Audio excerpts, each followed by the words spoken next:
اسے اپنی طاقت پر بڑا گھمنڈ تھا۔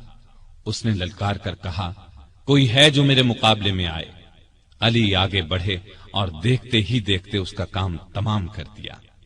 پھر جب عام لڑائی شروع ہوئی تو سیدنا علی اور سیدنا حمزہ کافروں کی صفوں میں دور تک گھس گئے اور اس قدر تیزی سے لڑے کہ کافروں کے پاؤں اکھڑ گئے۔ پھر درے پر موجود دستے کی اپنی جگہ سے ہٹ جانے پر جب اس طرف سے کافر مسلمانوں پر حملہ آور ہوئے اور مسلمانوں کے پاؤں اکھڑ گئے تو چند بہادر نبی صلی اللہ علیہ وسلم کے ساتھ میدان میں جم کر کھڑے رہے۔ ان میں سیدنا علی رضی اللہ عنہ بھی تھے۔ کافروں نے آپ پر تیروں کی بجھاڑ کر دی، بار بار آپ پر حملہ کیا، لیکن ان صحابہ نے انہیں ہر بار پیچھے ہٹا دیا۔ آخر مسلمان پھر سے جمع ہوئے اور کافروں کو مار بھگایا۔ اس لڑائی میں آپ صلی اللہ علیہ وسلم کے چچا سیدنا حمزہ بھی شہید ہوئے۔ اس روز سیدنا علی رضی اللہ عنہ کے ہاتھوں کئی کافر مارے گئے۔ اس مہم کے شروع ہونے سے آخر تک سیدنا علی رضی اللہ عنہ آپ صلی اللہ علیہ وسلم کے ساتھ رہے۔ غزوہ خندق میں عرب کے نامی بہادر عبد ود نے جب خندق پار کر لی تو سیدنا علی رضی اللہ عنہ اس کے مقابلے میں آئے۔ وہ بہت بہادر سمجھا جاتا تھا۔ اس کے بارے میں خیال کیا جاتا تھا کہ وہ 1000 سواروں کے برابر ہے۔ اس لیے آپ صلی اللہ علیہ وسلم نے علی رضی اللہ عنہ سے فرمایا، علی تم بیٹھ جاؤ، اور فرمایا یہ عبد ود ہے۔ اس نے پھر للکارا، سیدنا علی پھر اٹھ کر آگے بڑھے۔ آپ نے اس بار بھی بٹھا دیا۔ تیسری بار پھر اس نے مسلمانوں کو للکارا۔ اس بار سیدنا علی رضی اللہ عنہ نے عرض کیا، اے اللہ کے رسول صلی اللہ علیہ وسلم، میں جانتا ہوں یہ عبد ود ہے، آپ مجھے اس سے مقابلے کی اجازت دیں۔ اب آپ صلی اللہ علیہ وسلم نے اجازت دے دی۔ اپنی تلوار حضرت علی رضی اللہ عنہ کو عنایت فرمائی، اپنے پاک ہاتھوں سے ان کے سر پر پگڑی باندھی۔ علی رضی اللہ عنہ دوڑتے ہوئے گئے اور عبد ود سے بولے، میں نے سنا ہے تم نے لوگوں سے کہہ رکھا ہے کہ جو شخص میرے سامنے 3 باتیں پیش کرے تو میں ان میں سے ایک کو منظور کرتا ہوں۔ اس نے کہا، ہاں یہ ٹھیک ہے۔ اس پر سیدنا علی رضی اللہ عنہ نے اس سے کہا، تب پھر میں بھی 3 باتیں پیش کرتا ہوں۔ پہلی یہ کہ تو اسلام قبول کر لے۔ اس نے انکار کیا۔ انہوں نے دوسری بات پیش کی، مسلمانوں سے مت لڑ، واپس چلا جا۔ اس نے اس سے بھی انکار کیا۔ تب سیدنا علی رضی اللہ عنہ نے گرج کر کہا، تب پھر آ مجھ سے مقابلہ کر لے۔ عبد ود یہ سن کر ہنس پڑا، کہنے لگا، میں کبھی سوچ بھی نہیں سکتا تھا عرب میں مجھ سے کبھی کوئی لڑنے کی جرأت کرے گا۔ یہ کہہ کر وہ گھوڑے سے اتر آیا اور بولا، تم کون ہو؟ سیدنا علی رضی اللہ عنہ نے فرمایا، میرا نام علی بن ابی طالب ہے۔ عبد ود یہ سن کر کہنے لگا، تمہارے والد میرے دوست تھے، اس لیے میں تم سے لڑنا نہیں چاہتا۔ یہ سن کر سیدنا علی رضی اللہ عنہ نے فرمایا، لیکن اے اللہ کے دشمن، میں تم سے لڑنا چاہتا ہوں۔ اب عبد ود بپھر گیا اور آگے بڑھ کر علی پر تلوار کا وار کیا۔ علی رضی اللہ عنہ نے ڈھال آگے کر دی۔ وار اس قدر زبردست تھا کہ تلوار ڈھال کو کاٹ کر ان کی پیشانی پر جا لگی۔ وہ زخمی ہو گئے۔ زخم کھا کر وہ شیر کی طرح جھپٹے اور عبد ود پر ایسا وار کیا کہ تلوار اس کے کندھے کو کاٹتی سینے تک آ گئی۔ وہ وہیں ڈھیر ہو گیا۔ اس کے گرتے ہی سیدنا علی رضی اللہ عنہ نے زور سے نعرہ تکبیر بلند کیا۔ اب عبد ود کے کچھ ساتھی آگے بڑھے، لیکن وہ بھی اللہ کے شیر کے آگے نہ ٹھہر سکے، بھاگ نکلے۔ ان میں سے ایک نوفل بن عبداللہ خندق میں گرا۔ علی رضی اللہ عنہ نے اسے خندق میں اتر کر تلوار سے قتل کیا۔ رسول اللہ صلی اللہ علیہ وسلم نے بنو قریظہ کی طرف کوچ کا ارادہ کیا تو سیدنا علی رضی اللہ عنہ کو فوج کا جھنڈا دے کر آگے روانہ فرمایا۔ پھر آپ 3000 مجاہدین کے ساتھ روانہ ہوئے۔ لڑائی سے پہلے ہی بنو قریظہ ہمت ہار گئے اور ہتھیار ڈال دیے۔ مدینے سے 60 کلومیٹر دور فدق نامی یہودیوں کی بستی تھی۔ یہ یہودی خیبر کے یہودیوں کو مسلمانوں کے مقابلے پر اکسا رہے تھے۔ آپ صلی اللہ علیہ وسلم نے سیدنا علی کو 200 سوار دے کر ان کی طرف روانہ فرمایا۔ مسلمانوں نے ان لوگوں کو شکست دی، وہ بھاگ نکلے۔ مسلمانوں کے ہاتھ 500 اونٹ اور 2000 بکریاں لگی، وہ ان کو ہانک کر مدینے لے آئے۔ بیعت رضوان میں بھی سیدنا علی ساتھ تھے۔ صلح نامہ لکھنے کا کام ان کے سپرد ہوا۔ انہوں نے شروع میں بسم اللہ الرحمن الرحیم لکھا تو قریش کے نمائندے نے اس پر اعتراض کیا اور کہا ہم رحمان کو نہیں مانتے، لہذا یہ لکھا جائے بسمک اللہم۔ رسول کریم صلی اللہ علیہ وسلم کی ہدایت پر سیدنا علی نے یہی لکھ دیا۔ اب آپ نے ان سے فرمایا لکھو، یہ وہ شرطیں ہیں جو محمد رسول اللہ صلی اللہ علیہ وسلم نے قریش سے طے کی ہیں۔ سیدنا علی نے الفاظ لکھے تو قریشی نمائندے سہیل بن عمرو نے کہا جب ہم آپ کو اللہ کا رسول نہیں مانتے تو پھر صلح نامے میں یہ کیوں لکھا جائے، لہٰذا آپ محمد بن عبداللہ لکھوائیے۔ اس پر آپ نے فرمایا بے شک میں اللہ کا رسول ہوں، لیکن اے علی یہاں لکھ دو محمد بن عبداللہ۔ یہ سن کر سیدنا علی نے عرض کیا اے اللہ کے رسول صلی اللہ علیہ وسلم، مجھ میں تو یہ ہمت نہیں ہے کہ میں اپنے ہاتھ سے رسول اللہ کا لفظ مٹا دوں۔ ان کی بات سن کر رسول اللہ صلی اللہ علیہ وسلم نے اپنے ہاتھ سے رسول اللہ کے الفاظ مٹا دیے۔ اس کے بعد علی نے باقی معاہدہ تحریر کیا۔ جن یہودیوں کو شرارتوں کی وجہ سے مدینے سے نکالا گیا تھا وہ خیبر کے قلعوں میں جمع ہو گئے۔ بہت سے یہودی وہاں پہلے سے تھے۔ یہ سب مسلمانوں کے خلاف سازشوں سے باز نہیں آ رہے تھے، چنانچہ آپ نے ان کی سرکوبی کا فیصلہ فرمایا۔ وہ مدینے پر حملہ کرنے کی تیاریوں میں بھی مصروف تھے۔ رسول کریم صلی اللہ علیہ وسلم 1600 صحابہ کے ساتھ خیبر کی طرف روانہ ہوئے۔ سب قلعے ایک ایک کر کے فتح ہو گئے، لیکن ایک قلعہ جس کا نام قموس تھا فتح ہونے میں نہ آیا۔ جب آپ کے کئی صحابہ کی کوششیں کامیاب نہ ہو سکیں تو آپ نے فرمایا میں کل جھنڈا ایک ایسے شخص کو دوں گا جو اللہ اور اس کے رسول سے محبت کرتا ہے اور اللہ اور اس کا رسول اس سے محبت کرتے ہیں، جس کے ہاتھ پر خیبر فتح ہو جائے گا۔ دوسرے دن جب تمام صحابہ اس جھنڈے کے منتظر تھے کیونکہ وہ سب اللہ اور اس کے رسول سے محبت کرتے تھے، رسول اللہ صلی اللہ علیہ وسلم نے پوچھا علی کہاں ہیں؟ بتایا گیا ان کی آنکھیں دکھتی ہیں۔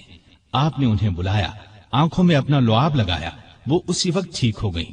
آپ نے انہیں جھنڈا دے کر قموس کی طرف روانہ فرمایا۔ اس قلعے کا حاکم مرحب تھا، یہودیوں کے نامی گرامی بہادروں میں سے ایک۔ سیدنا علی قموس کے سامنے پہنچے تو مرحب زرہ لگا کر اکڑتا ہوا باہر نکلا۔ سیدنا علی کو مقابل دیکھا اور بولا کیا مسلمانوں کی فوج میں تم سے بہتر کوئی آدمی نہیں؟ خیبر جانتا ہے کہ میں مرحب ہوں، ہتھیار بند، بہادر، تجربے کار اور لڑائی کے بھڑکتے شعلوں کا مقابلہ کرنے والا۔ سیدنا علی نے اس کے جواب میں فرمایا میں وہ شخص ہوں کہ میری ماں نے میرا نام حیدر رکھا، جنگل کے شیر کی طرح ہیبت ناک اور بہادر، میں دشمن کو آنکھ جھپکنے میں ختم کر دیتا ہوں۔ مرحب نے آگے بڑھ کر تلوار کا وار کیا، سیدنا علی تیزی سے ایک طرف ہو گئے، پھر انہوں نے مرحب پر ایسا بھرپور وار کیا کہ ان کی تلوار اس کے خود کو کاٹ کر کھوپڑی میں اتر گئی۔ پھر فوج کو لے کر آگے بڑھے، قلعے کا دروازہ توڑ کر اندر گھس گئے۔ اس طرح قموس بھی فتح ہو گیا۔ سارے خیبر پر مسلمانوں کا قبضہ ہو گیا۔ واپس لوٹے تو آپ صلی اللہ علیہ وسلم نے ان کی پیشانی کو چوم لیا، فرمایا اللہ تجھ سے راضی ہوا اور میں بھی۔ سیدنا علی یہ سن کر رونے لگے۔ یہ رونا خوشی کا تھا۔ اس موقع پر کچھ لوگ جو حبشہ میں رہ گئے تھے لوٹ آئے۔ ان میں سیدنا علی کے بھائی جعفر بن ابی طالب رضی اللہ عنہ بھی تھے۔ ان کے آنے کی بھی سب کو بہت خوشی تھی۔ کئی سال کے بچھڑے بھائی ایک دوسرے سے ملے تو آنکھوں سے آنسو بہ نکلے۔ 7 ہجری میں رسول اللہ صلی اللہ علیہ وسلم اپنے بہت سے صحابہ کے ساتھ عمرے کے لیے روانہ ہوئے۔ ان میں علی بھی شامل تھے۔ عمرے سے فارغ ہو کر مسلمان 3 دن بعد مکے سے نکل آئے اور مدینے کی طرف روانہ ہوئے۔ غزوہ موتا میں آپ کے بھائی جعفر بن ابی طالب شہید ہو گئے تو آپ کو بہت صدمہ ہوا۔ نبی کریم صلی اللہ علیہ وسلم نے آپ کو دلاسا دیا۔ ان کی شہادت کے بعد جعفر بن ابی طالب کے بچوں کی پرورش علی نے کی۔ ان کے بیٹے عبداللہ جوان ہوئے تو سیدنا علی نے اپنی بیٹی زینب کی شادی ان سے کی۔ مکے کی فتح کے موقع پر بھی سیدنا علی ساتھ تھے۔ کعبے میں رکھے ہوئے بتوں کو آپ نے توڑنا شروع کیا تو سیدنا علی نے اس کام میں آپ کا ہاتھ بٹایا۔ تانبے کے بت کو توڑنے کے لیے آپ نے علی کو اپنے کندھے پر سوار فرمایا۔ وہ بہت اونچائی پر تھا اور لوہے کی ایک سلاخ کے ساتھ زمین سے لگا ہوا تھا۔ علی نے اس بت کو بھی گرایا اور کعبے سے باہر پھینک دیا۔ مسلمانوں نے مکہ فتح کیا تو قبیلہ حوازن کے لوگ بھڑک اٹھے، ایک بڑا لشکر تیار کر کے مسلمانوں پر حملے کا ارادہ کیا۔ آپ ابھی مکے ہی میں تھے کہ ان کے ارادے کی خبر ہوئی تو آپ شوال 8 ہجری میں 12,000 مسلمانوں کو لے کر دشمن کی طرف روانہ ہوئے۔ حنین کے مقام پر دونوں فوجیں آمنے سامنے ہوئیں۔ دشمن نے یہ چال چلی کہ رات کے وقت آس پاس کی پہاڑیوں میں اپنے تیر انداز بٹھا دیے تھے۔ انہوں نے مسلمانوں پر اچانک تیروں کی بارش کر دی۔ اسلامی فوج میں مکے کے 2,000 ایسے لوگ بھی تھے جو کچھ ہی دن پہلے اسلام لائے تھے۔ وہ تیروں کی بوچھاڑ سے گھبرا کر پیچھے ہٹے۔ اس طرح ساری فوج بے ترتیب ہو گئی۔ صرف آپ صلی اللہ علیہ وسلم چند بہادروں کے ساتھ میدان میں رہ گئے تھے۔ ان میں سیدنا علی بھی تھے۔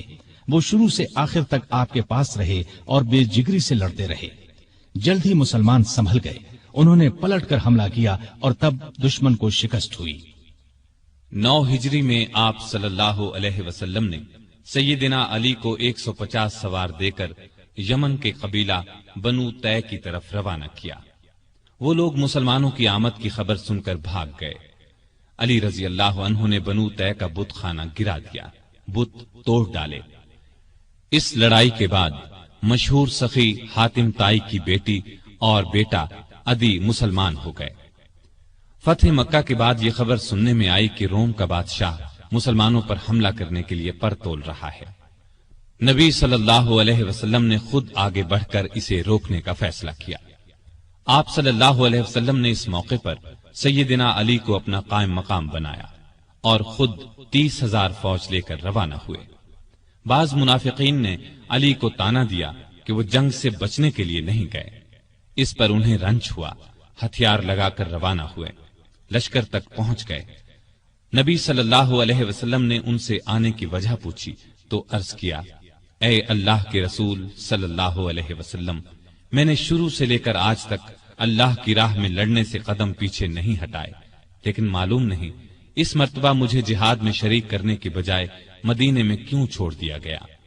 یہ سن کر نبی صلی اللہ علیہ وسلم نے ارشاد فرمایا، اے علی، کیا تم اس بات سے راضی نہیں کہ تمہارا میرے ساتھ وہی تعلق ہو جو موسیٰ علیہ السلام کا ہارون علیہ السلام سے تھا، سوائے اس کے کہ میرے بعد کوئی نبی نہیں ہوگا۔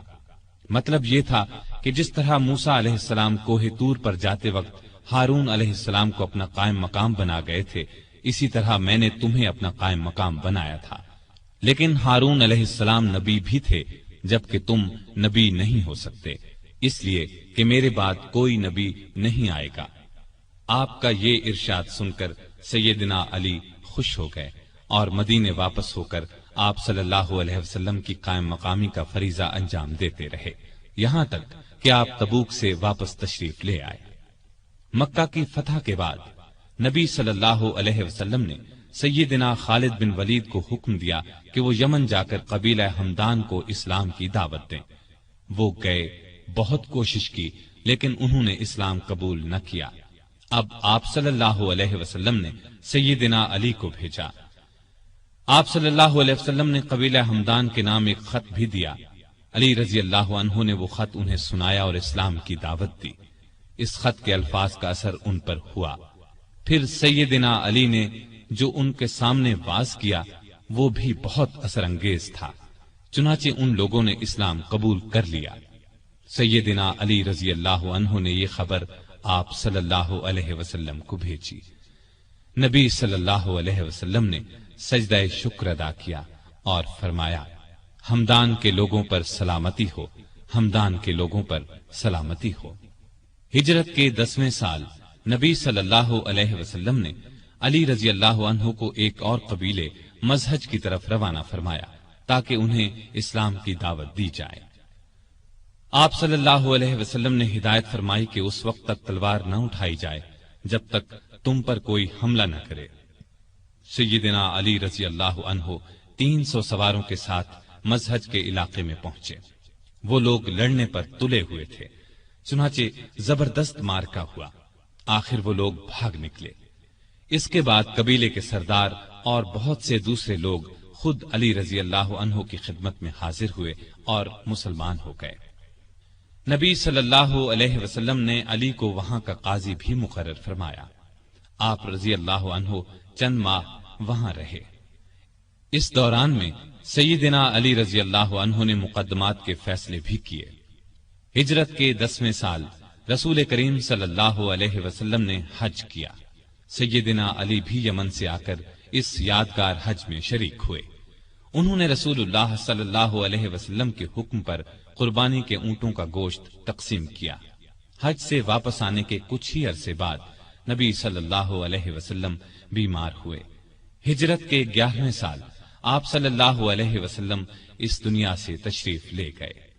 یہ صدمہ علی رضی اللہ عنہ کی زندگی کا سب سے بڑا صدمہ تھا۔ انہوں نے عباس رضی اللہ عنہ، ان کے 2 بیٹوں قسم اور فضل رضی اللہ عنہم اور ایک انصاری صحابی کے ساتھ مل کر آپ صلی اللہ علیہ وسلم کو غسل دیا۔ اس وقت انہوں نے نبی صلی اللہ علیہ وسلم کے جسم اطہر کو اپنے بدن سے لگا رکھا۔ قبر مبارک تیار ہو گئی تو سیدنا علی نے فضل بن عباس، اسامہ بن زید اور عبد الرحمن بن عوف رضی اللہ عنہم کے ساتھ مل کر نبی صلی اللہ علیہ وآلہ وسلم کو قبر میں اتارا۔ آپ صلی اللہ علیہ وسلم کے بعد مسلمانوں نے سیدنا ابو بکر صدیق رضی اللہ عنہ کو خلیفہ چن لیا۔ 6 ماہ بعد سیدہ فاطمہ رضی اللہ عنہا بھی اس دنیا سے رحلت کر گئیں۔ ابو بکر کو علی سے بہت محبت تھی، ان کی بہت عزت کرتے تھے، خلافت کے کاموں میں ان سے مشورے بھی لیتے تھے۔ علی بھی ان سے اسی طرح محبت کرتے تھے۔ مرتد ہو جانے والوں سے جنگ ہوئی تو علی نے بھی دوسرے صحابہ کے ساتھ مل کر ان کا مقابلہ کیا۔ ابو بکر رضی اللہ عنہ نے وفات پائی تو حضرت علی رضی اللہ عنہ ان کے دروازے پر آئے اور فرمایا، آپ پر اللہ کی رحمت ہو، آپ رسول اللہ صلی اللہ علیہ وسلم کے پیارے ساتھی اور مدد کرنے والے، اللہ سے سب سے زیادہ ڈرنے والے اور سب سے بڑھ کر دین کو نفع پہنچانے والے تھے۔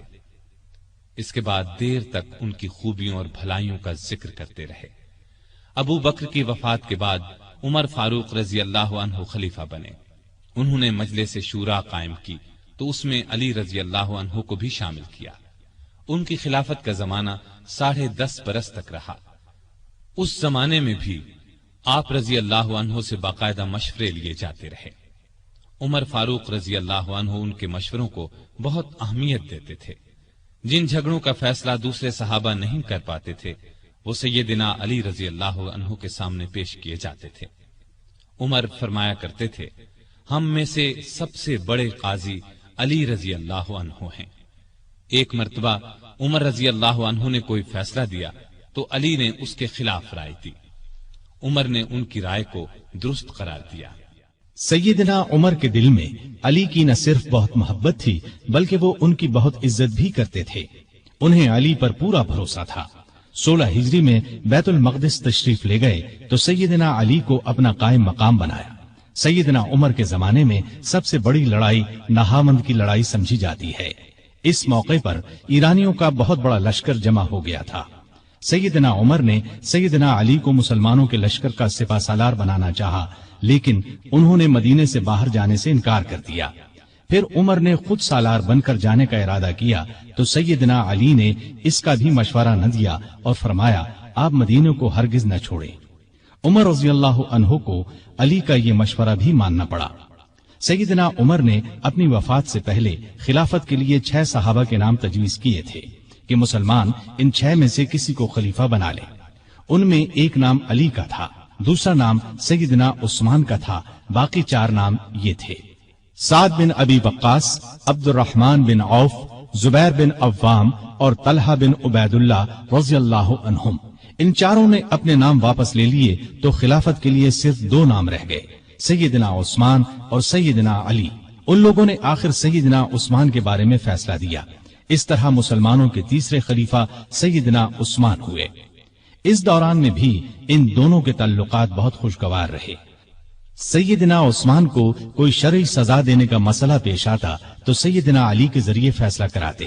ہر سال حج کے لیے جاتے وقت سیدنا علی کو بھی ساتھ لے جاتے۔ علی نے ہمیشہ انہیں اچھے مشورے دیے۔ جس زمانے میں سیدنا عثمان کے خلاف سازش شروع ہوئی تو علی نے سازش کی آگ کو بجھانے کے لیے عثمان کو بہت مشورے دیے۔ مصر کے باغی مدینے پر چڑھائے تو سیدنا علی نے انہیں سمجھا بجھا کر واپس روانہ کیا۔ وہ لوگ تو سیدنا عثمان کے خون کے پیاسے تھے۔ رات کی تاریکی میں پھر لوٹ آئے۔ کوفے اور بصرے کے باغیوں نے بھی ان کا ساتھ دیا۔ انہوں نے سیدنا عثمان کے گھر کو گھیر لیا۔ اس وقت بھی سیدنا علی نے انہیں سمجھانے کی بہت کوشش کی۔ وہ نہ مانے تو اپنے بیٹوں سیدنا حسن اور سیدنا حسین رضی اللہ عنہما کو سیدنا عثمان کی حفاظت کے لیے ان کے دروازے پر مامور فرمایا۔ ایک مرتبہ بڑی مشکل سے سیدنا عثمان تک پانی پہنچایا۔ اس جھڑپ میں حسن زخمی ہوئے۔ پھر کچھ باغی دیوار پھاند کر اندر داخل ہوئے اور سیدنا عثمان کو شہید کر دیا۔ ان کی شہادت کے بعد مدینے کی حالت عجیب تھی۔ شہر پر ان باغیوں کا قبضہ تھا۔ ہر طرف افراتفری کا عالم تھا۔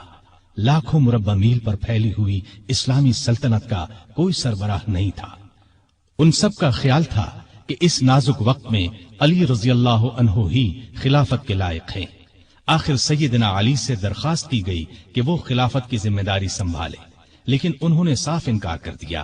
ان کے انکار سے حالات اور بھی نازک ہو گئے، اس لیے کہ خلافت کی جگہ زیادہ دن تک خالی نہیں چھوڑی جا سکتی تھی۔ اب مہاجرین، انصار اور مدینے میں موجود تمام لوگوں نے سیدنا علی سے سخت اصرار کیا کہ وہ خلیفہ بننا منظور کر لیں۔ یہ درخواست کرنے والوں میں باغی بھی شامل تھے۔ آخر سیدنا علی کو ان سب کی بات ماننا پڑی اور خلافت کا بوجھ اٹھانے کے لیے تیار ہو گئے۔ چنانچہ سیدنا عثمان کی شہادت کے 3 دن یا 6 دن بعد مدینے میں موجود تمام لوگوں نے مسجد نبوی میں سیدنا علی کے ہاتھ پر بیعت کر لی۔ اس طرح وہ مسلمانوں کے چوتھے خلیفہ راشد بنے۔ وہ 4.25 سال تک خلیفہ رہے۔ اس ساری مدت وہ سخت مشکلات میں گھرے رہے۔ کوئی اور ہوتا تو شاید ہمت ہار جاتا، لیکن وہ اللہ کے بھروسے پر تمام مشکلات اور مصیبتوں کا آخری دم تک بڑے حوصلے اور پامردی کے ساتھ مقابلہ کرتے رہے۔ خلیفہ بنتے ہی سب سے پہلی مشکل یہ پیش آئی کہ عثمان کے قاتلوں کو کس طرح پکڑا جائے۔ سیدنا عثمان کی شہادت کوئی معمولی واقعہ نہیں تھی۔ جو ہی سیدنا عثمان کی شہادت کی خبر چاروں طرف پھیلی، لاکھوں مسلمان غم اور غصے سے تڑپ اٹھے۔ ہر طرف سے بس یہی آواز بلند ہونے لگی، عثمان کے خون کا بدلہ لیا جائے، ان کے قاتلوں کو پکڑ کر سخت سزا دی جائے۔ سیدنا علی رضی اللہ عنہ بھی قاتلوں کو پکڑنا چاہتے تھے، لیکن مشکل یہ تھی کہ جو لوگ سیدنا عثمان رضی اللہ عنہ کے مکان کو گھیرنے میں شریک تھے، ان کی تعداد ہزاروں میں تھی۔ ان میں سے قاتلوں کو تلاش کرنا آسان کام نہ تھا۔ کسی خاص شخص کے خلاف موقع کا کوئی گواہ موجود نہ تھا۔ سیدنا عثمان رضی اللہ عنہ کی شہادت کے وقت صرف ان کی زوجہ محترمہ نائلہ رضی اللہ عنہا ان کے پاس موجود تھیں۔ شوہر کو بچانے کی کوشش میں ان کے ہاتھ کی 3 انگلیاں کٹ گئی تھیں۔ ان سے پوچھا گیا تو انہوں نے صرف اتنا بتایا کہ 3 آدمی اندر آئے تھے۔ ان میں سے ایک محمد بن ابی بکر تھے۔ یہ ابو بکر کے چھوٹے بیٹے تھے۔ والد کی وفات کے بعد ان کی پرورش سیدنا علی نے کی تھی۔ ان کے علاوہ 2 آدمیوں کے بارے میں نائلہ رضی اللہ عنہا نے بتایا کہ وہ انہیں نہیں پہچانتی۔ علی رضی اللہ عنہ نے محمد بن ابی بکر کو پکڑ کر پوچھا تو انہوں نے کہا، میں مکان میں داخل ضرور ہوا تھا، لیکن جب عثمان رضی اللہ عنہ نے مجھ سے فرمایا کہ بھتیجے تمہارے والد زندہ ہوتے تو انہیں تمہاری یہ حرکت پسند نہ آتی، تو میں شرمندہ ہو کر پیچھے ہٹ گیا اور باہر نکل گیا۔ نائلہ رضی اللہ عنہا نے بھی محمد بن ابی بکر کی بات کی تصدیق کی۔ غرض اس طرح اصل قاتلوں کا پتہ نہ چل سکا اور سیدنا علی رضی اللہ عنہ کوئی کاروائی نہ کر سکے۔ بہت سے لوگ اس موقع پر اس شک میں مبتلا ہو گئے کہ سیدنا علی رضی اللہ عنہ جان بوجھ کر قاتلوں کو نہیں پکڑ رہے۔ اس شک کی ایک وجہ یہ تھی کہ سارے باغی علی رضی اللہ عنہ کی بیعت کر چکے تھے اور بہت سے تو ان کی فوج میں شامل ہو گئے تھے۔ اس وقت کے حالات یہ اجازت نہیں دیتے تھے کہ ان سب کو چن چن کر فوج سے نکال دیا جائے۔ اسلام کا قانون بھی یہ اجازت نہیں دیتا کہ گواہی کے بغیر کسی کو قاتل ٹھہرایا جائے۔ تاہم اکثر لوگ سیدنا علی کی مشکلات سے پوری طرح آگاہ تھے۔ علی سے یہ بات ثابت ہے کہ قسم اٹھا کر فرماتے تھے کہ میں عثمان کی شہادت سے بالکل بری ہوں۔ اس زمانے میں آپ نے یہ قدم اٹھایا کہ سیدنا عثمان کے گورنروں کو ہٹا کر ان سب کی جگہ نئے گورنر مقرر فرمائے۔ نئے گورنر اپنے اپنے صوبے اور علاقے میں پہنچ گئے۔ پرانے گورنروں نے ان کے لیے جگہ چھوڑ دی۔ امیر معاویہ رضی اللہ عنہ نے گورنری سے دستبردار ہونے سے انکار کر دیا۔ ان کی جگہ سیدنا علی نے سہل بن حنیف کو شام کا گورنر مقرر فرمایا تھا۔ یہ جب شام کی سرحد پر پہنچے تو امیر معاویہ رضی اللہ عنہ کی فوج نے انہیں واپس جانے پر مجبور کر دیا، اور سیدنا معاویہ نے ان کے ذریعے سیدنا علی رضی اللہ عنہ کو یہ پیغام پہنچایا: جب تک عثمان کے قاتلوں کو نہیں پکڑا جائے گا وہ گورنری سے دستبردار نہیں ہوں گے۔ گویا سیدنا علی کے راستے میں سب سے پہلی یہ رکاوٹ پیش آئی۔ ابھی وہ اس کی طرف پوری طرح توجہ نہیں دے سکے تھے کہ ایک اور مشکل پیش آ گئی۔ سیدنا عثمان کی شہادت سے پہلے امت کی ماں سیدہ عائشہ رضی اللہ عنہا حج کے لیے مکہ گئی تھی۔ حج کے بعد مکے سے واپس آ رہی تھی کہ راستے میں ان کے ایک قریبی رشتہ دار ملے۔ انہوں نے بتایا کہ سیدنا عثمان شہید کر دیے گئے ہیں اور لوگوں نے سیدنا علی کے ہاتھ پر بیعت کر لی ہے، لیکن مدینے میں ابھی تک فتنہ اور فساد پھیلا ہوا ہے۔ یہ خبر سن کر وہ مکے کی طرف واپس پلٹ گئیں۔ اتنے میں مدینے سے سیدنا طلحہ اور سیدنا زبیر بھی ان کے پاس پہنچ گئے۔ یہ دونوں بہت اونچے مرتبے کے بزرگ تھے، عشرہ مبشرہ میں سے تھے۔ انہوں نے بھی یہی بتایا کہ مدینے کے لوگ فسادیوں کے ہاتھوں پریشان ہیں، نہ تو وہ اپنی حفاظت کر سکتے ہیں اور نہ ان میں سیدنا عثمان کے خون کا بدلہ لینے کی طاقت ہے۔ مکے کے لوگوں نے ام المومنین عائشہ رضی اللہ عنہا سے واپسی کا سبب پوچھا تو انہوں نے فرمایا: عثمان مظلوم شہید کر دیے گئے اور فتنہ دبتا ہوا نظر نہیں آتا ہے، اس لیے تم فتنے کو دور کرنے اور شہید خلیفہ کے قاتلوں سے بدلہ لینے کے لیے تیار ہو جاؤ۔ اسی طرح اسلام کی عزت بچائی جا سکتی ہے۔ اس پر ہزارہا مسلمان سیدہ عائشہ، زبیر اور طلحہ کے ساتھ ہو لیے۔ اس لشکر نے بصرہ پہنچ کر اس پر قبضہ کر لیا۔ جب سیدنا علی کو خبر ملی تو وہ بھی اپنا لشکر لے کر بصرہ کے قریب پہنچ گئے اور صلح کی کوشش شروع کر دی۔ دوسری طرف سیدہ عائشہ نے اپنے آنے کی وجہ بیان فرمائی، علی نے اپنی مجبوری اور مشکلات بیان فرمائی۔ دونوں نے ایک دوسرے کی بات کو اچھی طرح سمجھ لیا اور قریب تھا کہ صلح ہو جاتی، لیکن بدقسمتی سے دونوں طرف کی فوجوں میں کچھ بدنیت منافق لوگ شامل تھے۔ انہیں اپنا فائدہ اس میں نظر آ رہا تھا کہ صلح نہ ہو، لہٰذا انہوں نے رات ہی کو جنگ چھیڑ دی۔ علی یہ سمجھے کہ عائشہ نے جنگ شروع کر دی، عائشہ یہ سمجھی کہ علی نے جنگ شروع کر دی ہے۔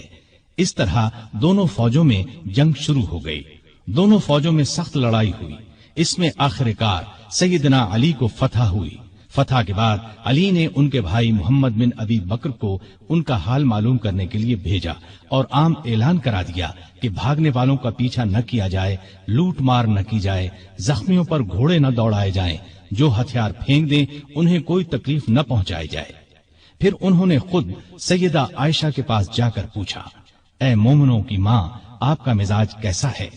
انہوں نے فرمایا: ٹھیک ہوں۔ اس کے بعد سیدنا علی نے انہیں چند دن بصرہ میں آرام اور آسائش کے ساتھ ٹھہرایا۔ پھر محمد بن ابی بکر کی نگرانی میں انہیں 40 شریف اور معزز خواتین کے ساتھ مکے کی طرف روانہ کیا۔ اس وقت عائشہ نے فرمایا: میرے بچوں، یہ لڑائی غلط فہمی کا نتیجہ تھی۔ علی سے نہ پہلے میرا کوئی جھگڑا تھا نہ اب ہے۔ سیدنا علی نے جواب میں فرمایا: آپ سچ فرماتی ہیں، آپ ہم سب کی ماں ہیں، آپ کی عزت کرنا ہم پر واجب ہے۔ پھر وہ مکے آ گئی۔ اس لڑائی میں عائشہ اونٹ پر سوار تھی، اس لیے اس لڑائی کو جنگ جمل کہا جاتا ہے۔ یہ لڑائی جمادی الاخر 36 ہجری میں پیش آئی۔ اس جنگ کے بعد عائشہ رضی اللہ عنہا ہمیشہ پشیمان رہی اور یاد کر کے روتی تھی۔ جمل کی لڑائی کے بعد سیدنا علی رضی اللہ عنہ نے چند دن بصرہ میں قیام کیا۔ پھر 12 رجب 36 ہجری میں کوفہ چلے آئے اور اس شہر کو حکومت کا صدر مقام یا دارالخلافہ قرار دیا۔ دارالخلافہ پہلے مدینہ تھا۔ یہ فیصلہ انہوں نے اس لیے کیا کہ مدینے کو فساد اور جھگڑوں سے بچایا جا سکے۔ اب انہوں نے پھر شام کی طرف توجہ دی۔ جریر بن عبداللہ کے ہاتھ ایک خط امیر معاویہ کو بھیجا۔ اس میں لکھا کہ تم بھی مہاجرین اور انصار کی طرح میری بیعت کرو۔ اس کے بعد قاعدے کے مطابق شہادت عثمان کا مقدمہ پیش کرو۔ میں اللہ کی کتاب اور رسول اللہ صلی اللہ علیہ وسلم کی سنت کے مطابق فیصلہ کروں گا۔ امیر معاویہ نے اس خط کے جواب میں لکھا کہ آپ عثمان کے قاتلوں کو ہمارے حوالے کر دیں تو میں اور شام کے دوسرے تمام لوگ خوشی سے آپ کی بیعت کریں گے۔ اس طرح کچھ مدت تک خط و کتابت کا سلسلہ چلتا رہا، لیکن صلح کی کوئی صورت نہ بن سکی۔ ادھر شام کے صدر مقام دمشق کی جامع مسجد میں سیدنا عثمان کے خون آلود کپڑے اور نائلہ رضی اللہ عنہا کی کٹی ہوئی انگلیاں رکھ دی گئیں۔ ان کو دیکھ دیکھ کر لوگ زار و قطار روتے تھے، قاتلوں سے بدلہ لینے کا عہد کرتے تھے۔ جب علی کو یقین ہو گیا کہ امیر معاویہ بیعت نہیں کریں گے تو انہوں نے جنگ کی تیاری کی اور قریباً 80,000 فوج لے کر شام کی طرف روانہ ہونے کا ارادہ کیا۔ دوسری طرف امیر معاویہ بھی ایک بڑے لشکر کے ساتھ مقابلے کے لیے آئے۔ دونوں فوجیں دریائے فرات کے قریب پہنچیں۔ شامی فوجوں نے گھاٹ پر قبضہ کر کے پانی پر پہرے بٹھا دیے، لیکن دوسرے دن سیدنا علی رضی اللہ عنہ کی فوج نے شامیوں پر حملہ کر کے انہیں پیچھے دھکیل دیا اور گھاٹ پر قبضہ کر کے سب کے لیے پانی عام کر دیا۔ اب دونوں فوجوں نے صفین کے مقام پر ایک دوسرے کے سامنے مورچے قائم کر لیے۔ یہ مقام شہر حلب کے جنوب مشرق اور شہر ہمس کے شمال مغرب میں دریائے فرات کے کنارے پر تھا۔ 3 مہینے 20 دن تک دونوں فوجیں آمنے سامنے پڑی رہیں۔ اس دوران میں دونوں فریق بات چیت کے ذریعے مسئلہ حل کرنے کی بھرپور کوشش کرتے رہے، لیکن افسوس کسی فیصلے پر نہ پہنچ سکے۔ چھوٹی چھوٹی جھڑپیں ہوتی رہیں۔ عام لڑائی محرم 37 ہجری تک شروع نہ ہو سکی۔ آخر سفر میں دونوں فوجوں میں جنگ شروع ہوئی۔ یہ جنگ کئی دن تک جاری رہی۔ دونوں طرف مسلمانوں کا خون بہتا رہا۔ منافق اور فسادی لوگ اس موقع سے خوب فائدہ اٹھاتے رہے۔ انہی لوگوں کی وجہ سے صلح کی کوششیں ناکام ہوتی رہیں۔ پھر ایک دن علی رضی اللہ عنہ کی فوج نے اتنا زبردست دباؤ ڈالا کہ شامی فوج کے پاؤں اکھڑنے لگے۔ اتنے میں شامی فوج کا ایک دستہ قرآن کو نیزوں پر اٹھا کر آگے بڑھا اور پکار کر کہا، یہ دیکھو ہمارے اور تمہارے درمیان اللہ کی کتاب ہے۔ علی رضی اللہ عنہ کی فوج نے قرآن دیکھ کر ہاتھ روک لیے۔ لڑائی بند ہو گئی۔ اس کے بعد پھر بات چیت شروع ہو گئی۔ آخر طے پایا کہ خلافت کا فیصلہ 2 ثالثوں کے سپرد کر دیا جائے۔ وہ آپس میں مل کر جو فیصلہ کریں گے ان کا فیصلہ سب کو قبول ہوگا۔ ایک ثالث سیدنا علی رضی اللہ عنہ مقرر کریں، دوسرا ثالث امیر معاویہ رضی اللہ عنہ مقرر کریں گے۔ چنانچہ سیدنا علی کی طرف سے ابو موسیٰ اشعری رضی اللہ عنہ مقرر ہوئے اور امیر معاویہ کی طرف سے عمرو بن عاص رضی اللہ عنہ۔ ان سے کہا گیا کہ وہ رمضان کے مہینے تک فیصلہ کر دیں۔ اس کے بعد سیدنا امیر معاویہ رضی اللہ عنہ اپنی فوج کے ساتھ دمشق چلے گئے۔ سیدنا علی کوفے کی طرف روانہ ہوئے۔ اس موقع پر ان کی فوج 2 حصوں میں بٹ گئی۔ ایک حصہ ثالث مقرر کرنے کا حامی تھا، جبکہ دوسرا کہتا تھا کہ قرآن کو چھوڑ کر انسانوں کو حکم یا فیصلہ کرنے والا بنانا گناہ ہے۔ دونوں گروہ آپس میں جھگڑتے رہتے تھے اور بات بات پر تلواریں نکال لیتے تھے۔ علی رضی اللہ عنہ بڑی مشکل سے انہیں کوفہ تک لائے، لیکن 12,000 آدمی جو ثالثوں سے فیصلہ کرانے کے خلاف تھے فوج سے الگ ہو کر ہرورا کے مقام پر چلے گئے۔ ان لوگوں کو خارجی کہا گیا۔ دونوں ثالثوں نے جو فیصلہ دیا وہ ایک دوسرے سے مختلف تھا۔ سیدنا ابو موسیٰ اشعری کا فیصلہ یہ تھا کہ علی اور امیر معاویہ میں سے کسی کو خلیفہ مقرر نہ کیا جائے، انہیں چھوڑ کر مسلمان جسے چاہیں خلیفہ بنا لیں۔ سیدنا عمرو بن عاص کا فیصلہ یہ تھا کہ ابو موسیٰ اشعری نے علی کو خلافت سے الگ کر دیا ہے، میں ان کی جگہ معاویہ کو خلیفہ مقرر کرتا ہوں۔ اس پر ہر طرف شور مچ گیا۔ سیدنا علی کے حامیوں نے یہ فیصلہ ماننے سے انکار کر دیا۔ اب پھر سیدنا علی فوج لے کر دمشق کی طرف بڑھنا چاہتے تھے کہ خارجیوں نے ہر طرف فساد مچا دیا۔ انہوں نے جتھے بنا کر لوگوں کو لوٹنا شروع کر دیا۔ آخر علی رضی اللہ عنہ پہلے ان کی طرف بڑھے۔ نہروان کے مقام پر شدید جنگ ہوئی، 4000 خارجی مارے گئے۔ اس طرح خارجیوں کا زور ٹوٹ گیا، لیکن ان کی ٹولیاں آئے دن فتنہ برپا کرتی رہتی تھیں۔ دوسری طرف سیدنا امیر معاویہ نے عمرو بن عاص کو فوج دے کر مصر پر چڑھائی کر دی۔ وہاں علی کی طرف سے محمد بن ابی بکر گورنر تھے۔ انہوں نے شامی فوج سے شکست کھائی اور خود بھی گرفتار ہوئے، پھر قتل کر دیے گئے۔ مصر کے بعد شامی فوج نے حجاز، عراق اور یمن وغیرہ پر حملے شروع کر دیے۔ علی کو ملک کی اندرونی شورشوں کی وجہ سے اسلامی فتوحات کے دائرے کو بڑھانے کا موقع نہ مل سکا۔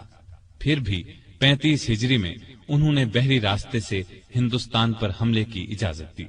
چنانچہ اس زمانے میں کوکن بمبئی پر کامیاب حملہ کیا گیا۔ یہ علاقہ اس وقت سندھ میں شامل تھا۔ نہروان کی لڑائی کے بعد سیدنا علی کا ارادہ شام پر حملہ کرنے کا تھا۔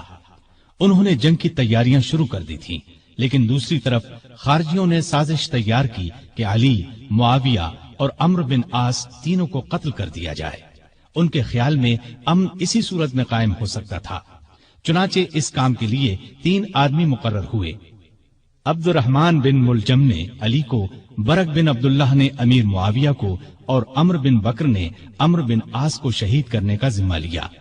ان بدبختوں نے رمضان 40 ہجری میں ایک ہی روز فجر کی نماز کے وقت ان تینوں بزرگوں پر حملہ کرنے کا فیصلہ کیا۔ مصر کے گورنر عمرو بن عاص اس روز بیمار تھے۔ انہوں نے اس روز خارجہ بن حذافہ کو نماز پڑھانے کے لیے بھیجا، لہذا عمرو بن بکر نے ان کے دھوکے میں خارجہ بن حذافہ کو شہید کر دیا۔ دمشق میں برق بن عبداللہ نے امیر معاویہ پر حملہ اس وقت کیا جب وہ مسجد کے دروازے سے نکل رہے تھے۔ انہیں معمولی زخم آیا۔ کوفے میں عبد الرحمن بن ملجم ملعون سیدنا علی کے راستے میں چھپ کر بیٹھ گیا۔ جب وہ فجر کی نماز کے لیے مسجد کی طرف چلے تو ان پر تلوار کا وار کیا، سر پر شدید زخم آیا۔ ابن ملجم کو گرفتار کر لیا گیا۔ سیدنا علی نے اپنے بیٹوں حسن اور حسین کو بلا کر کچھ نصیحتیں کی اور اپنے قاتل کے بارے میں فرمایا، اسے کھانا کھلاؤ، پانی پلاؤ اور اچھی طرح رکھو۔ اگر میں اس زخم سے مر جاؤں تو اسے قتل کرنا، شریعت کا یہی حکم ہے۔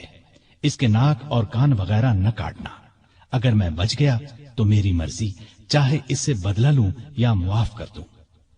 ابن ملجم کی تلوار زہر آلود تھی، وہ اس زخم سے شہید ہو گئے۔ انا للہ و انا الیہ راجعون۔ یہ رمضان کی 17، 18، 19، 20 یا 21 میں سے کوئی تاریخ تھی۔ ہجرت کا 40واں سال تھا اور ان کی عمر اس وقت 63 سال تھی۔ سیدنا علی کو اپنی خلافت کے زمانے میں سکون کا سانس لینا نصیب نہ ہوا، پھر بھی انہوں نے ملکی انتظامات کے سلسلے میں کوئی کسر اٹھا نہ رکھی۔ مزاج میں حد درجے سادگی تھی، اللہ کا خوف بے پناہ تھا، فقیرانہ زندگی بسر کی۔ گورنروں اور افسروں کی سخت نگرانی کرتے تھے۔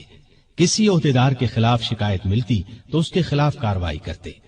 آپ کو عدل و انصاف کا حد درجے خیال تھا، سب سے پورا انصاف کرتے تھے، یہاں تک کہ اپنی ذات سے بھی انصاف کرتے۔ ہر ایک کے لیے ان کا دروازہ ہر وقت کھلا رہتا تھا، بلا روک ٹوک کوئی بھی ان کے پاس آ سکتا تھا۔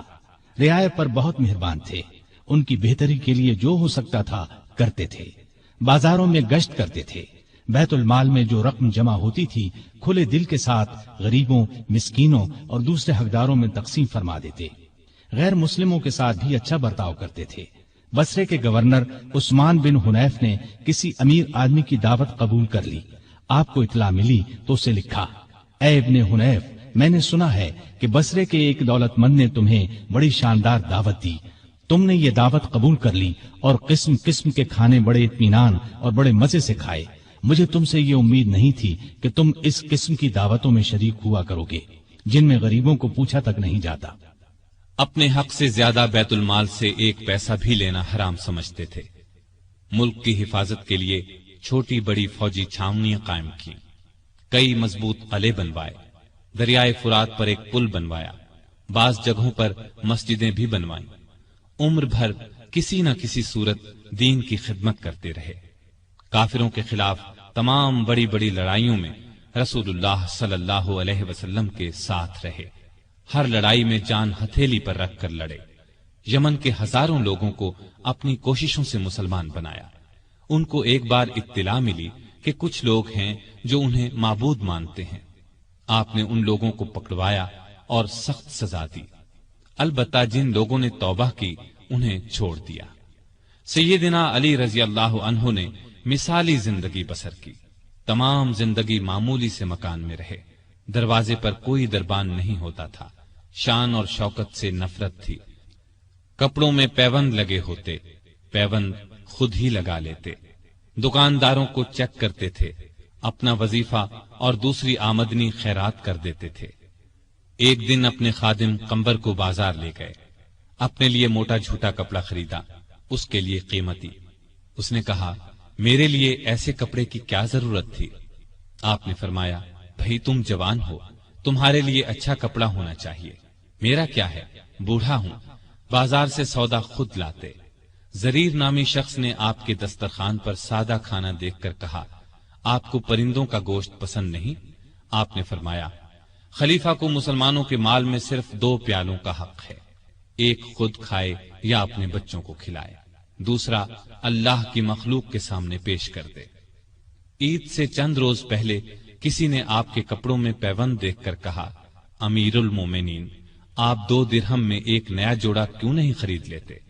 آپ نے فرمایا، مجھے شرم آتی ہے کہ میں نئے کپڑے پہنوں اور کوفے میں ہزاروں آدمیوں نے پرانے کپڑے پہن رکھے ہوں۔ کہیں سے مال آتا تو تمام کا تمام تقسیم کر دیتے، اس میں سے اپنے لیے کوئی خاص چیز لیتے نہ رشتہ داروں کو ان کے حصے سے زیادہ دیتے۔ ایک مرتبہ آپ کی زرہ گم ہو گئی، چند دن بعد وہ زرہ ایک یہودی کے پاس نظر آئی۔ آپ نے اس سے کہا، یہ زرہ میری ہے، تمہارے پاس کہاں سے آ گئی؟ اس نے کہا، نہیں، زرہ میری ہے۔ سیدنا علی رضی اللہ عنہ امیر المؤمنین تھے، چاہتے تو اس سے زبردستی لے سکتے تھے، لیکن انہوں نے ایسا نہیں کیا۔ معاملہ کوفے کے قاضی شریح کی عدالت میں لے گئے۔ قاضی صاحب نے آپ کا دعویٰ سنا، یہودی کا جواب سنا، پھر علی سے کہا، اپنے گواہ لائیے۔ انہوں نے فرمایا، میرا بیٹا حسن اور غلام قمبر اس بات کے گواہ ہیں کہ زرہ میری ہے، ان کی گواہی لے لیں۔ قاضی صاحب نے کہا، بیٹے کی باپ کے حق میں اور غلام کی آقا کے حق میں گواہی قبول نہیں کی جا سکتی۔ اس پر سیدنا علی نے فرمایا، عجیب بات ہے، آپ حسن کی گواہی قبول نہیں کرتے، کیا آپ کو معلوم نہیں ہے کہ رسول اللہ صلی اللہ علیہ وسلم نے حسن اور حسین کو جنت کے جوانوں کے سردار فرمایا ہے؟ قاضی صاحب نے کہا، مجھے یہ بات معلوم ہے، لیکن میں حسن کی گواہی نہیں لوں گا، اگر کسی کے رتبے کو دیکھ کر فیصلہ دینا ہوتا تو آپ کا یہ فرمانا ہی کافی تھا کہ زرہ میری ہے۔ یہ سن کر علی نے خوش ہو کر فرمایا، مجھے آپ کا فیصلہ منظور ہے، یہ زرہ یہودی کے پاس ہی رہے گی۔ ان کی بات سن کر یہودی پکار اٹھا۔ قاضی صاحب نے جو فیصلہ دیا اور علی نے جس طرح اس فیصلے کو مانا، اس سے مجھے یقین ہو گیا کہ آپ کا دین سچا ہے، یہ زرہ واقعی علی رضی اللہ عنہ کی ہے۔ اس کے ساتھ ہی وہ کلمہ پڑھ کر مسلمان ہو گیا۔ آپ درمیانے قد کے دوہرے بدن کے تھے، چہرہ بہت خوبصورت اور باروب رونق والا تھا۔ خیبر کی لڑائی کے موقع پر رسول اللہ صلی اللہ علیہ وسلم نے آپ کو دعا دی تھی، اے اللہ، علی سے گرمی سردی کا اثر دور کر دے۔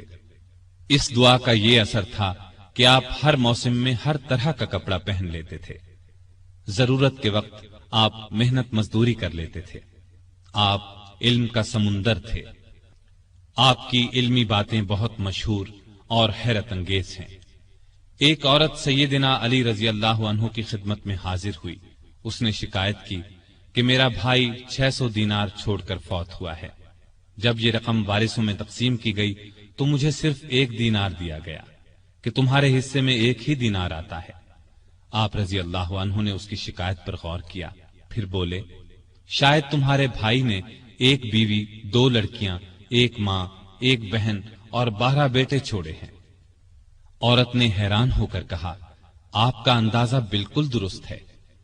اس پر سیدنا علی رضی اللہ عنہ نے فرمایا، تب تمہارے حصے میں ایک ہی دینار آتا ہے۔ سیدنا علی دن رات کا زیادہ حصہ اللہ کی عبادت میں گزارتے تھے۔ نماز پڑھتے تو اللہ کی ذات کے سوا کسی چیز کا ہوش نہ رہتا۔ صدیق اکبر، فاروق اعظم اور عثمان ذو النورین رضی اللہ عنہم اپنے دور خلافت میں سیدنا علی سے خاص معاملات میں مشورہ کرتے تھے۔ شجاعت سیدنا علی کا خاص وصف تھا۔ اتنے بہادر اور نڈر تھے کہ طاقتور سے طاقتور دشمن کی پرواہ نہیں کرتے تھے۔ تبوک کے علاوہ قریب قریب ہر لڑائی میں وہ شریک رہے۔ انہیں اللہ کا شیر لقب ملا۔ نہتے پر وار نہیں کرتے تھے۔ ایک لڑائی میں اپنے دشمن کو گرا لیا، اسے قتل کرنے لگے تو اس نے ان کے منہ پر تھوک دیا، وہ فوراً اس کے سینے سے اتر آئے، اس کی جان بخش دی۔ کسی نے پوچھا، آپ نے اسے کیوں چھوڑ دیا؟ فرمایا، میں تو اس سے اللہ کے لیے لڑ رہا تھا، اس نے جو حرکت کی تو اس پر مجھے غصہ آ گیا، اب میں اسے قتل کرتا تو گویا اس قتل میں میرا غصہ بھی شامل ہوتا، اس کا مطلب یہ ہوتا کہ میں نے اسے اپنی ذات کے لیے قتل کیا ہے۔ سیدنا علی کی بہادری کے واقعات ہمیشہ تابندہ رہیں گے۔ ان کو رسول اللہ صلی اللہ علیہ وسلم سے بہت محبت تھی۔ رسول اللہ کو بھی سیدنا علی اور آپ کی اولاد سے بہت محبت تھی۔ سیدنا حسن اور حسین کو رسول کریم صلی اللہ علیہ وسلم اپنے کندھوں پر اٹھاتے اور فرمایا کرتے تھے، اے اللہ، میں ان دونوں سے محبت کرتا ہوں، جو ان سے محبت کرے تو بھی اس سے محبت کر، اور جو ان سے بغض رکھے تو بھی انہیں مبغوض رکھ۔ سیدہ فاطمہ سے سیدنا علی کے ہاں 3 بیٹے اور 2 بیٹیاں ہوئیں۔ ان کے نام یہ ہیں حسن، حسین، محسن، زینب اور ام کلثوم۔ محسن بچپن میں فوت ہوئے۔ سیدہ فاطمہ کی زندگی میں سیدنا علی نے دوسری شادی نہیں کی۔ ان کی وفات کے بعد کئی شادیاں کی، جن سے 11 لڑکے اور 15 لڑکیاں ہوئیں۔ اس طرح ان کے کل 14 لڑکے اور 17 لڑکیاں ہوئیں۔ آپ کے چند حکیمانہ اقوال یہ ہیں، غریب وہ ہے جس کا کوئی دوست نہ ہو، گناہوں پر شرمندہ ہونا ان کو مٹا دیتا ہے، اور نیکیوں پر مغرور ہونا ان کو برباد کر دیتا ہے۔ علم مال سے بہتر ہے، اس لیے کہ علم تمہاری حفاظت کرتا ہے، جبکہ مال کی حفاظت تمہیں کرنا پڑتی ہے۔ جو چیز نہ آتی ہو اس کے سیکھنے میں شرم نہ کرو۔ کسی سوال کا جواب نہ آتا ہو تو یہ کہنے میں نہ شرماؤ کہ میں نہیں جانتا۔ سخاوت وہ ہے جو مانگنے سے پہلے ہو۔ معاف کر دینا بہت اچھا انتقام ہے۔ مصیبت میں گھبرانا سب سے بڑی مصیبت ہے۔ لالچ سے کچھ روزی بڑھ نہیں جاتی، لیکن انسان کی قدر گھٹ جاتی ہے۔ بات کہنے والے کو نہ دیکھو بلکہ بات کو دیکھو۔ نیکی کی کوئی قدر کرے نہ کرے، تم نیکی کیے جاؤ۔ سخت ترین گناہ وہ ہے جو کرنے والے کے نزدیک معمولی ہو۔ مصیبتوں کا مقابلہ صبر سے کرو اور نعمتوں کی حفاظت شکر سے کرو۔ اللہ تعالیٰ ان پر اپنی رحمتیں نازل فرمائے، آمین۔